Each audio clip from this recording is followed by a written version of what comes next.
Hello everybody and welcome back once again to the channel. My name, as always, is Chris Orme.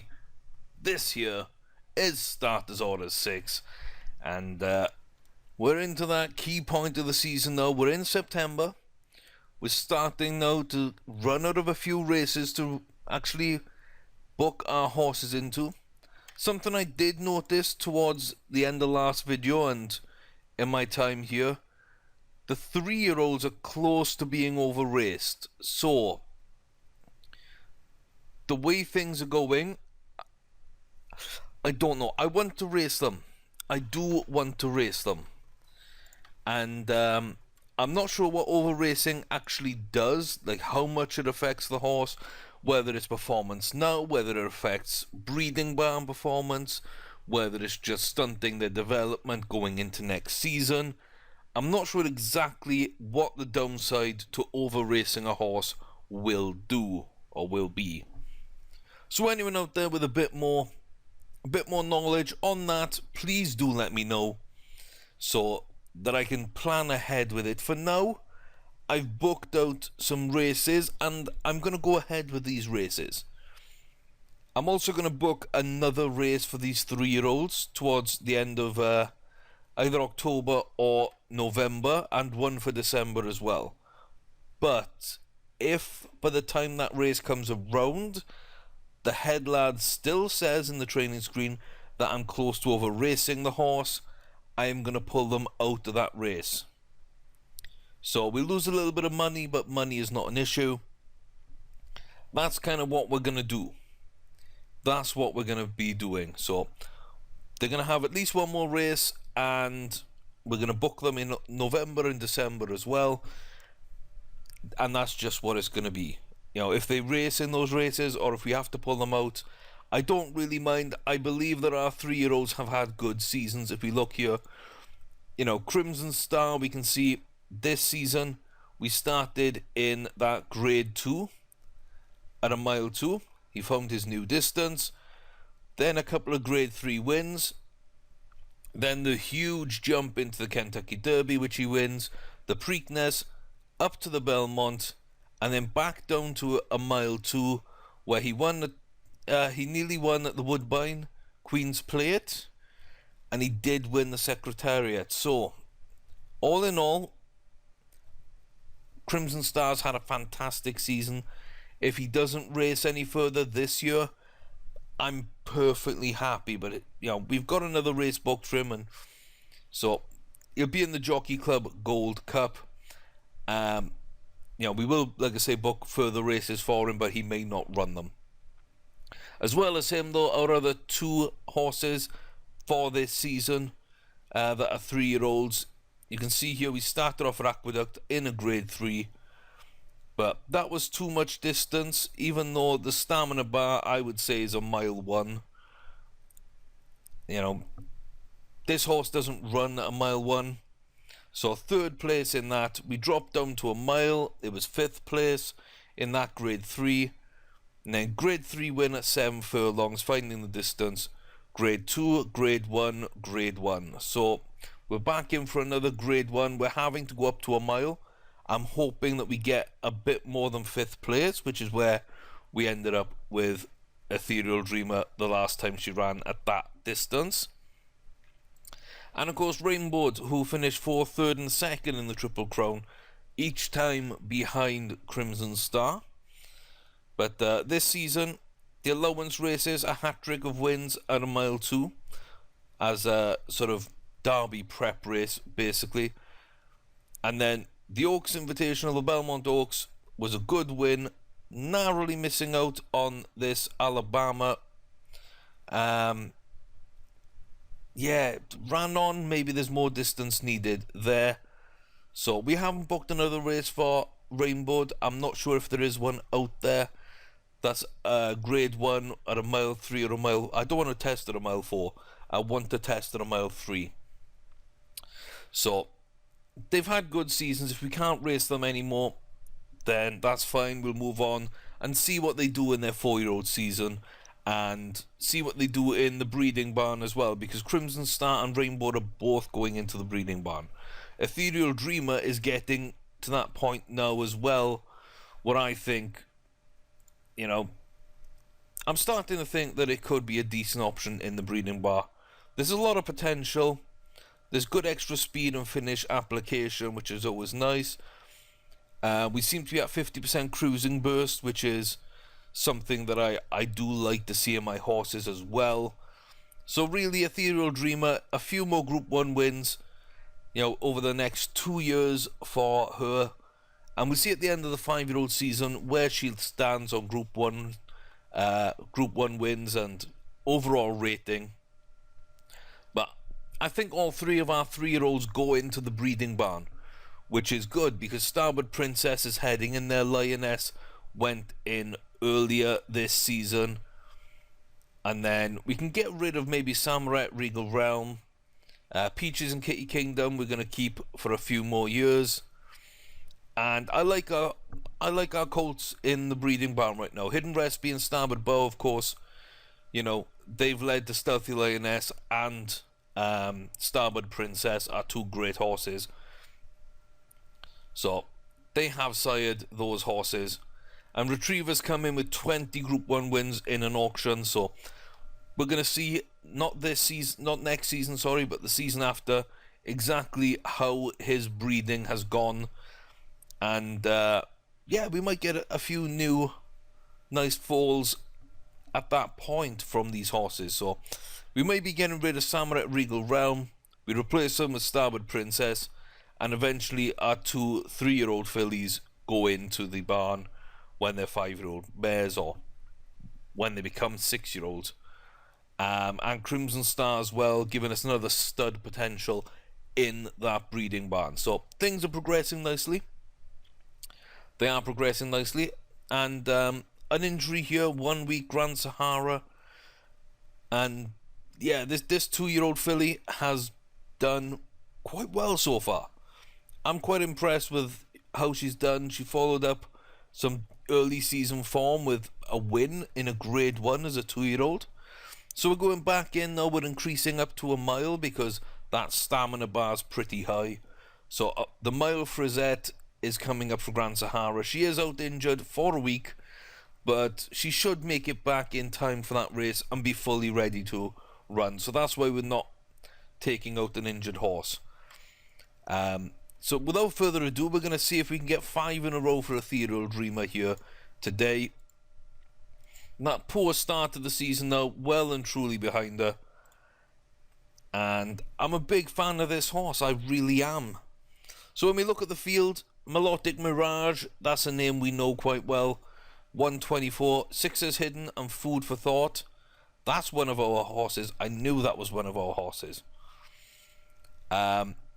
So Food for Thought is up there at 123. Melodic Mirage, another one of our horses. 124. Sixes Hidden. Guess who bred that horse? That's another one of ours, so 121. So good ratings, which shows our breeding program is right on where it needs to be. Hot Rendezvous. We haven't seen too much of this horse, but a nice set of races for it.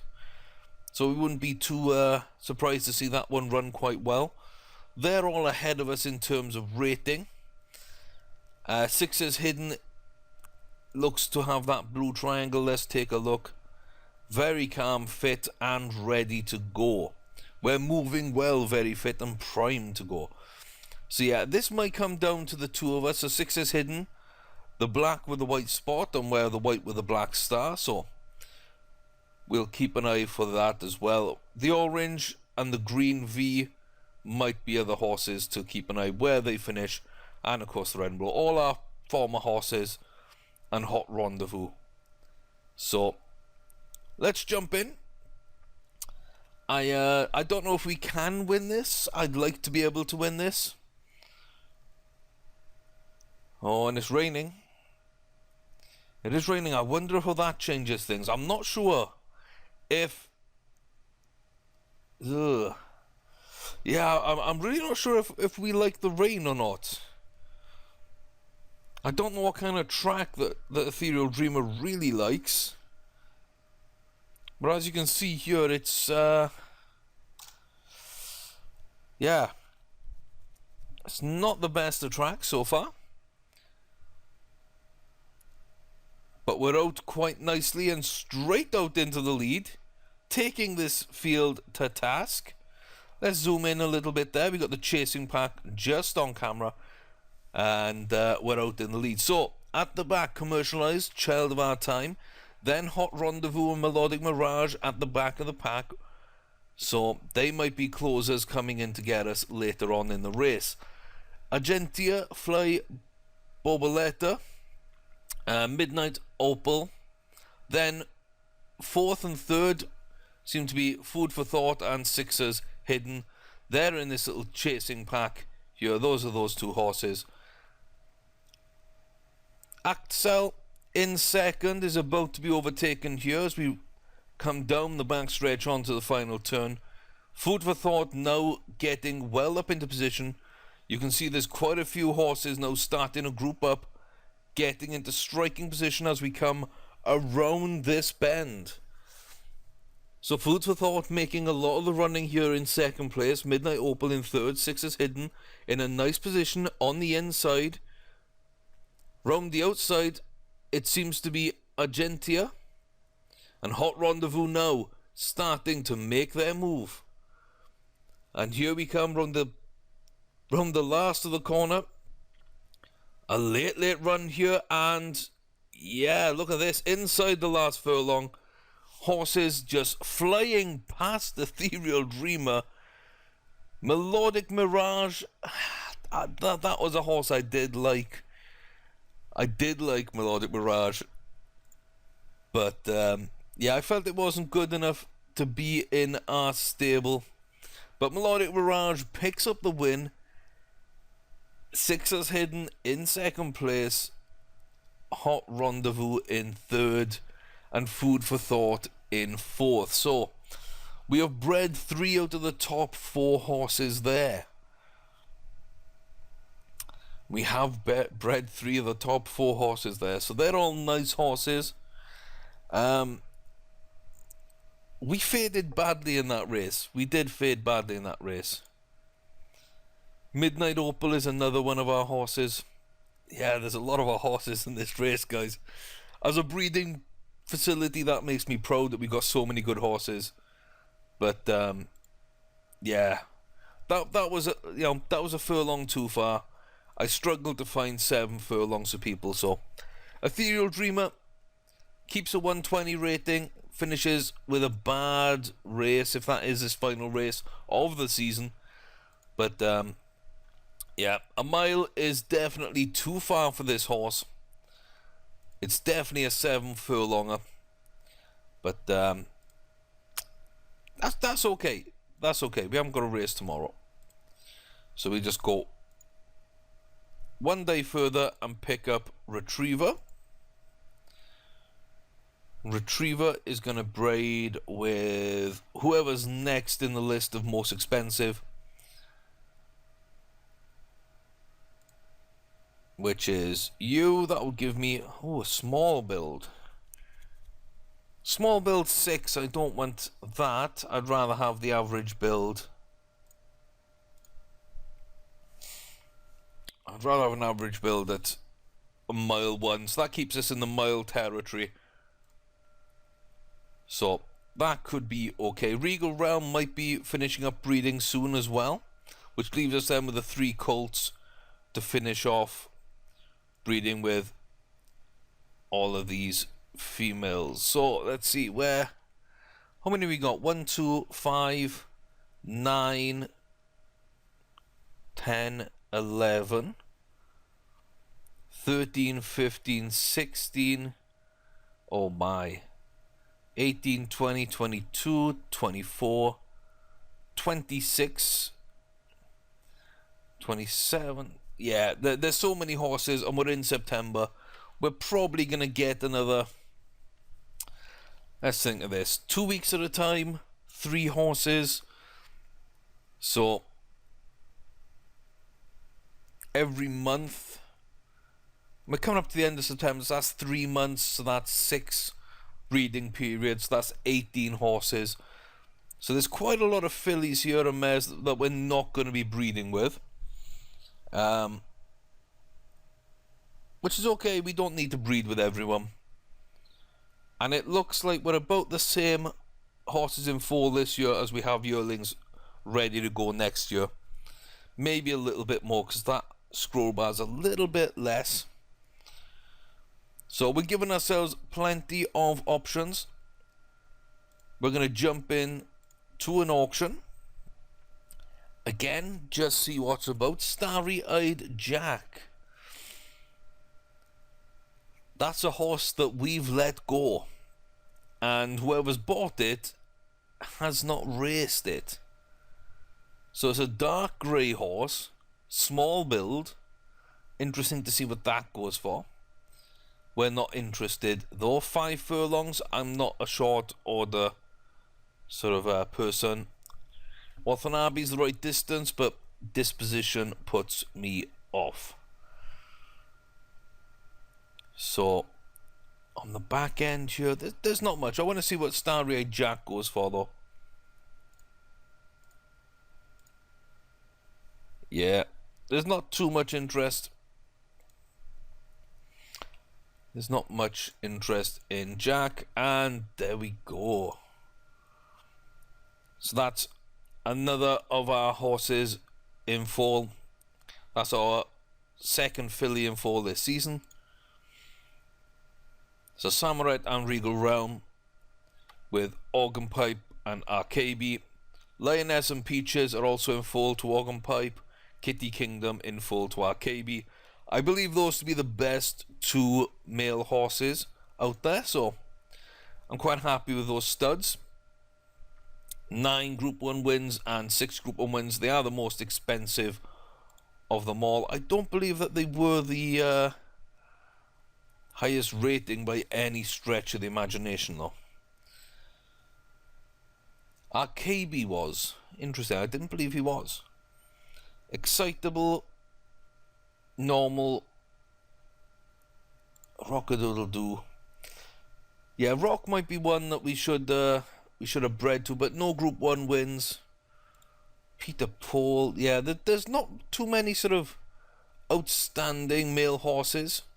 So I'm fairly happy that we've gone with Arcaby and Organ Pipe as our breeding stallions that we've bred our mares and fillies to. So yeah, I'm fairly happy with how that plays out. And we'll see over the next couple of seasons exactly what we get for that. So, on to today. It's a double header. The unbeaten Hidden Beauty. That's 5 races, 5 wins in a Group 1 as a 2-year-old.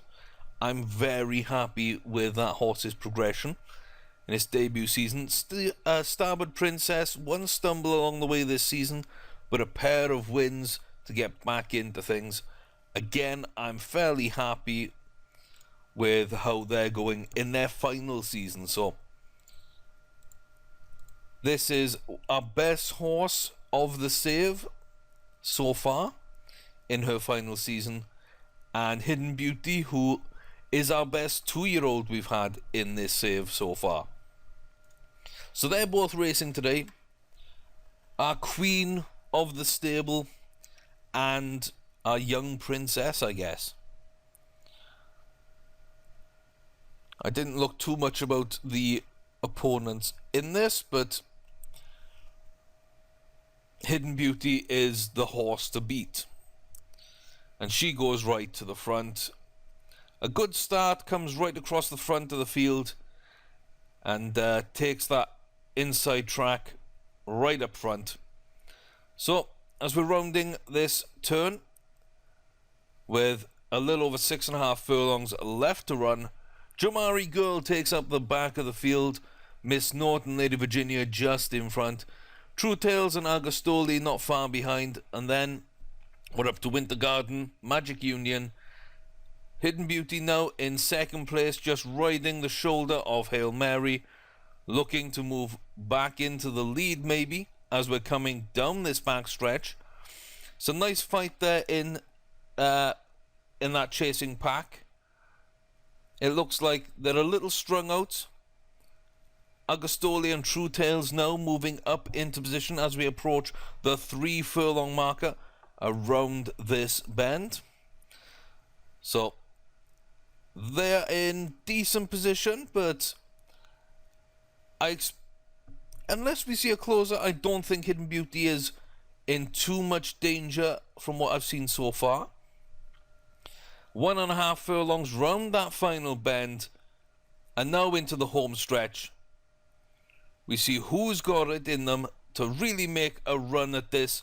The battle for second place, Agostoli, Lady Virginia now coming on strong, Hail Mary fading, and Hidden Beauty just cantering towards the line, hand in the air, and that is a second Group 1 win in a row as a 2-year-old, and a very, very nicely run race there.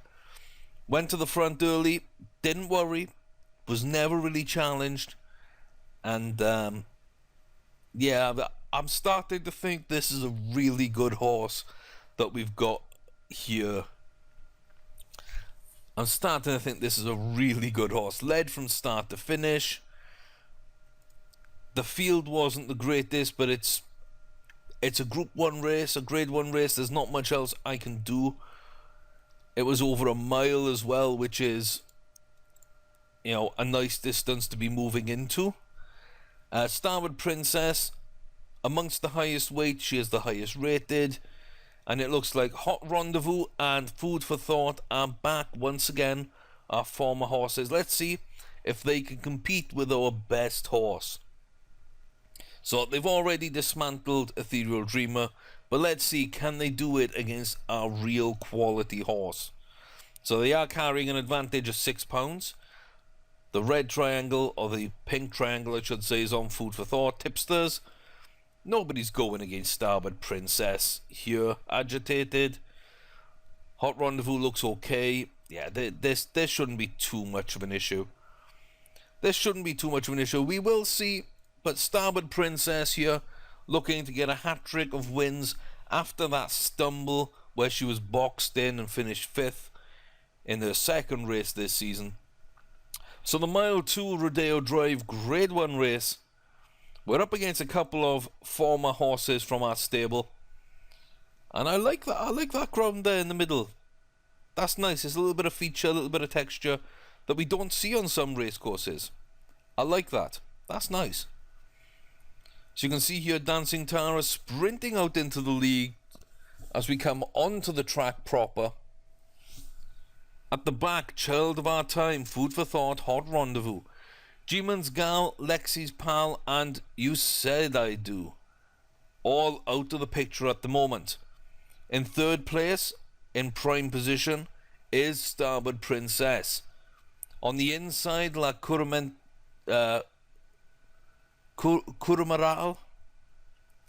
dropping into third, but Starboard Princess wants her to take back up the roll. And Dancing Tara still ahead as the rest of the field catches up to the front 3. We're starting to turn now onto the back stretch itself. Hot Rendezvous has worked itself back up into position here. Maybe not into contention, but into position. It's starting to really push now down this back stretch. And You Said I Do, Lexi's Pal, just in the frame there. Food for Thought. We can't see her, but she's right on the edge of that screen, ready to come in and make a challenge. Hot Rendezvous and Starboard Princess there, neck and neck, as they started that turn. 2.5 furlongs left to go. Dancing Tara still making all the running out front. And it's the usual suspects here in this chasing pack as we come down to a furlong and a half, and here they come. It's a good move here. La Curumaral and Starboard Princess. Princess now just starting to edge ahead. This is a battle for the line. This is far closer than I ever expected, but Starboard Princess will take it by half a length on the line, and that is a good win, but a lot closer than I thought. By a head. It looked to me like there was a bit more distance between them, but okay. There's a quarter of a length win.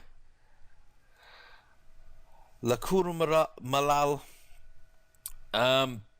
Yeah, that's a decent little horse. Never won a grade 1, but was up against a really, really good horse, which just stopped it, basically. Jumps from a 119 rating up to 125. This is a horse which is coming into its own and starting to really grow this season as a 6-year-old. So, nice run there, but Starboard Princess up from 132 to 134. This was a good race to run it in, and that's what I wanted to see. I wanted to see a higher rating at some point this season than 132, because last season we were up to 133 before we fell down in the United Nations. So I'm very happy again with that. Absolutely fantastic stuff. So a good day's racing there, with Princess and Hidden Beauty both picking up much needed wins. I would have hated to see either of them lose, because one's their debut season, one's their last season as a racehorse.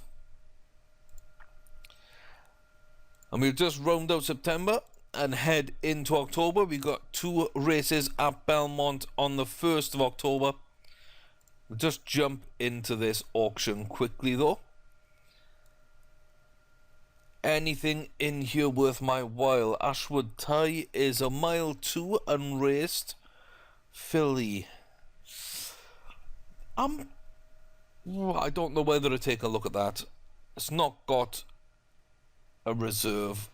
Unlimited budget, excitable, short distance, that's not what we're after. Short distance leading astray, Ashwood Tie. I'm going to let it go. We don't need another horse, so unless I see something that's really quite special in some reason, I'm not going to take any chances. So Grand Sahara, 5 out of 5, another really nice horse. Grade 1 winner at 2-year-old. Very similar to Hidden Beauty, so let's see if we can replicate that second grade 1 win in the Frisette. Grand Sahara here looks to be the favourite, looks to be the best horse in the field, and this could be quite similar. And then later on in the day, the Jockey Club Gold Cup, it looks like Crimson Star is favourite before we get to the race. So high rated, same low weight, Hidden Ticket is one of our former horses, so maybe we need to keep an eye on Hidden Ticket. But we're just going to get straight. Grand Sahara here has a lot to live up to after seeing Ethereal Dreamer. No, sorry, not Ethereal Dreamer. Hidden Beauty make it 6 from 6. So this is a nice looking course as well. Different colour turf. Really kind of bright, vivid green. I like that. We're, of course, running out here on the dirt, though. And, yeah, that's nice. That's nice. So Grand Sahara there, just in behind the leaders as they come down this back stretch again. So Throbbing Heart at the back of the pack, Seductive Kukaluka, 773 there with Hidden Ticket just behind Grand Sahara. Trudy Booth on the outside, and Sky Girl leading the way. We've got 5 furlongs, so it's a bit of a surprise to see Grand Sahara coming to the forefront this early. And there we go, jockey just holds up a little bit and settles back into second place on the outside flank, ready to make his move as he wishes, but it's back into first. This is unusual. He is the best. He knows he's got the best horse in the field. Grand Sahara is the best in this entire field. The rest of them there, we've got 5 in position fighting for second place, coming to 2 furlongs. We've got another one there as well, Throbbing Heart making some running. So Kukaluka, Trudy Booth, Sky Girl, 773 Seductively. On the outside here comes Throbbing Heart, though. Hidden Ticket trying to catch up, Grand Sahara now half a furlong and is holding the distance. Hidden Ticket is the only challenger, the only one to finish in picture. And it's a 1-2 punch from a breeding point of view. Grand Sahara, however, does pick up her second Grade 1 win of her 2-year-old season. That is a fantastic run. Hidden Ticket there picking up a nice second place again. Second in the Spinway, second in the Frisette.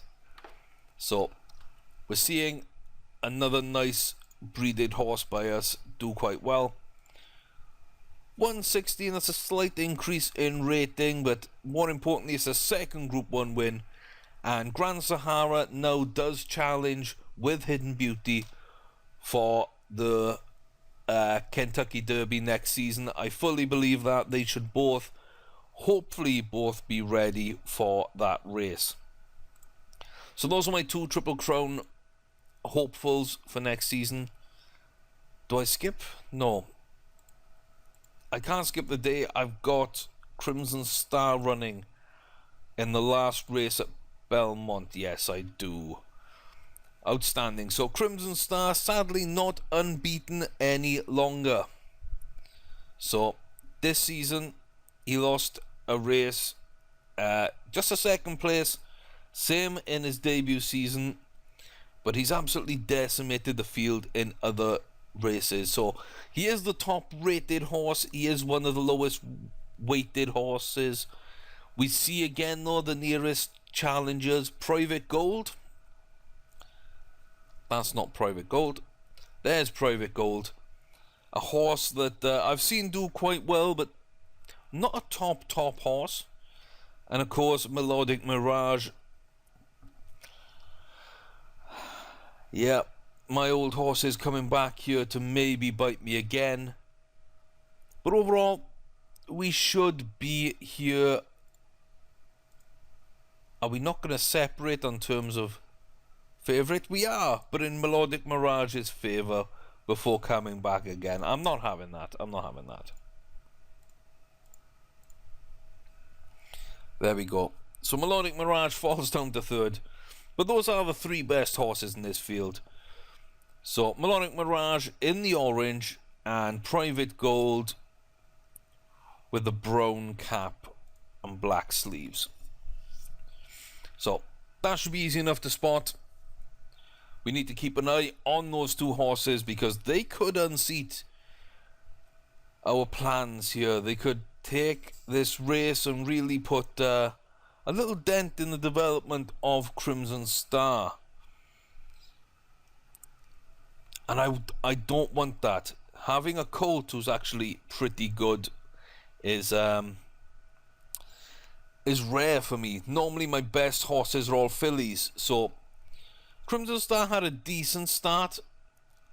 Alpha Bird there up into second place after a terrible start, it looked like. Way late out the gates. And we're just turning now onto this long back stretch. 8 furlongs left to race. A long way left to go. Political Attack is at the back with Cherokee Kim, Yowza, and Private Gold there alongside Melodic Mirage and Crimson Star.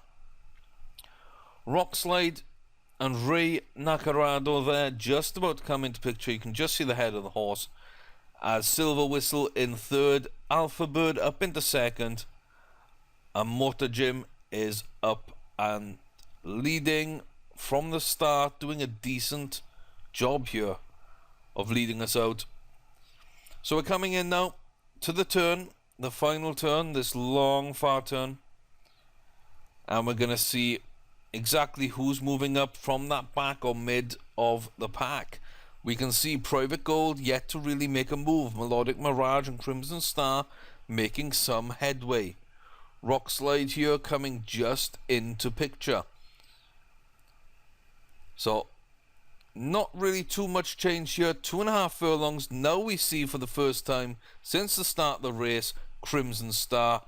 You can see as well Melodic Mirage making a great run there into the middle of that pack, but doesn't seem to have too much really room to run. So We're into the final furlong. Motor Jim's made all the running. Here they come. Here they come. Half a furlong. And nobody's going to beat Crimson Star here. Melodic Mirage does take second. But that is a close pack as they cross the line. I thought they'd be a bit more spread out there in terms of quality and everything else. But you can see there's a lot of horses crossing that line together. The front three, then there was 4 together. And then the back 4 were not that far behind at all. So a good win for Crimson Star.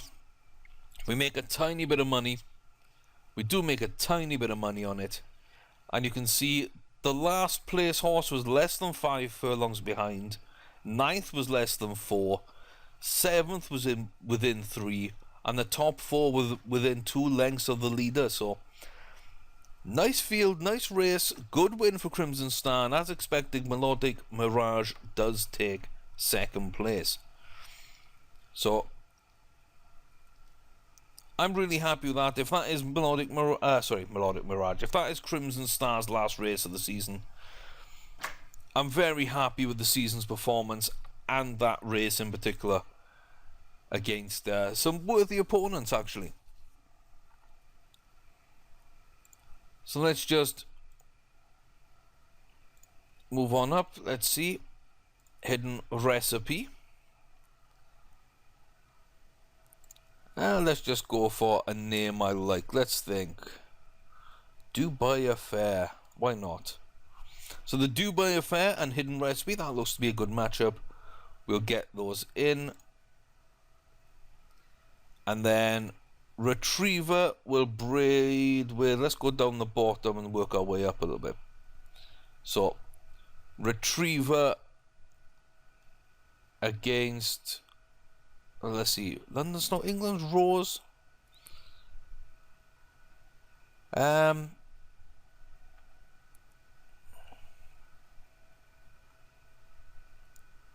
we've come all the way back up to the top, but I think we're going to go for Spanish Gold there. We'll go for the short order horse.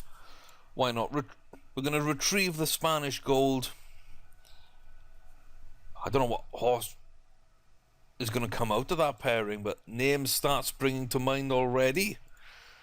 Like Plunder or something. You know, there's things we can do here. Grade 2 winning horse.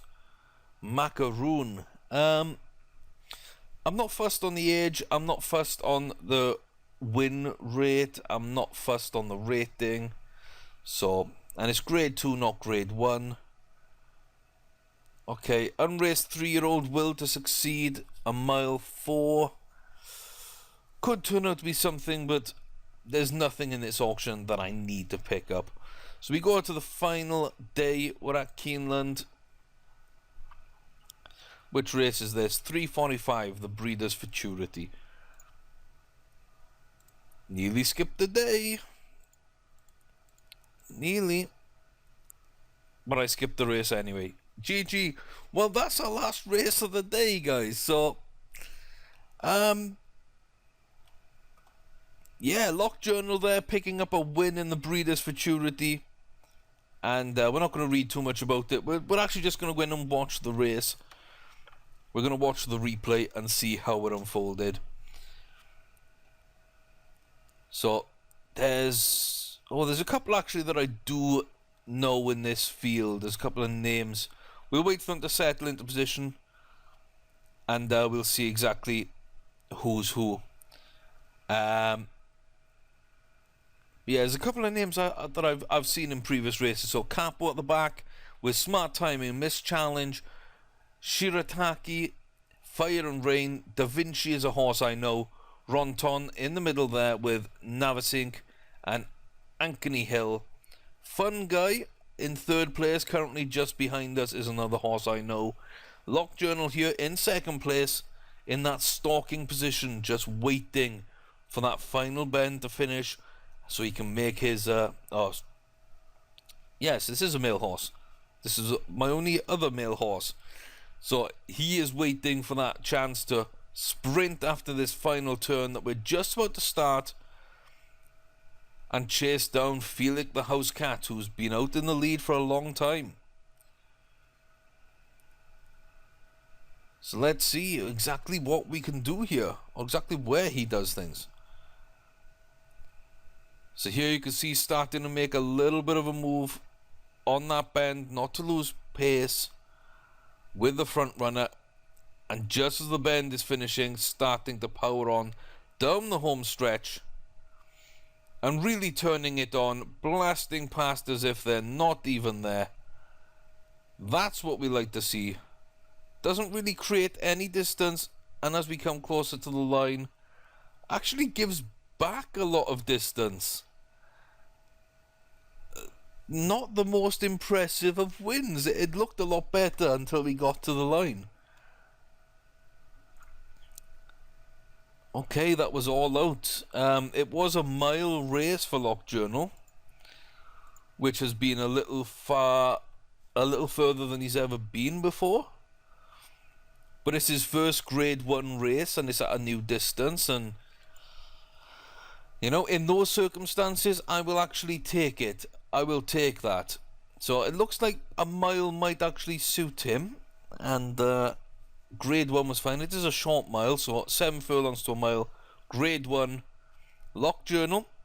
That means all 3 of our 2-year-olds this season are grade 1 horses, which is outstanding. All 7 horses in our stable are grade 1 horses. The first time in the save we've been able to say that. So that is absolutely outstanding. We've got 2 unbeaten 3-year-olds. 2 unbeaten 2-year-olds who could go on to do something at the Kentucky Derby. We can see Hidden Beauty might not have the distance. Hidden Sahara should have. We'll see how they develop and if either of them or both of them can get the distance. Lock Journal, he might be able to contend for 1 or 2 of those races, but hasn't shown as much as the other 2 for me so far. But we'll see as he steps up in distance if something can happen. Crimson Star, the current holder of the Triple Crown. Rainbowed comes so close in a couple of those races, especially the Belmont. Great 3-year-old seasons for those. Ethereal Dreamer, starting well, finishing poorly. Starting poorly, finishing poorly, but 4 wins in a row. And Starboard Princess in her farewell season before she heads to the breeding barn. So we're just going to see. Yes, Starboard Bow gets his breed on as well. And Starboard Bow needs to brave the storm. That's what needs to happen there. Laid back, mile versus mile 4. That's a perfect little setup. I picked on name, but sometimes that's all you need to do to get what you want. So hopefully those breeding pairings work out quite well. We've got a slew of options for next season and the year after, it seems. So we'll whittle them down to the start of next season. But in the next video, we're going to be looking to get through October and probably half of November, because I need to give these horses a race and book the next one. So we might have 2 more episodes before the end of the season to finish out the season. So we'll see if the 3-year-olds race any more this year. We'll see if our unbeaten 2-year-olds can continue that, and if Lock Journal can step up and pick up more Group 1 wins if their races are available this year. So it's interesting. This is a really interesting save now. We're moving our great horses into the breeding barn, but we're getting some great horses coming through as well. So this is sustainable success through breeding. This is something that I haven't been able to achieve in previous saves, and is what I wanted to get done for this entire save. This was what I was looking at, was the breeding side of the game. So hopefully we get some more superstars. I hope you've enjoyed this video and our journey so far. I hope as well you stick around with us as we finish them off. There'll be more videos coming soon, guys. I've got other series up. Check them out, share them with your friends, like, subscribe, all that good stuff. And until next time, when we see you back here at Rascalicious Farms, I've been Chris Orme, and you all take care of yourselves.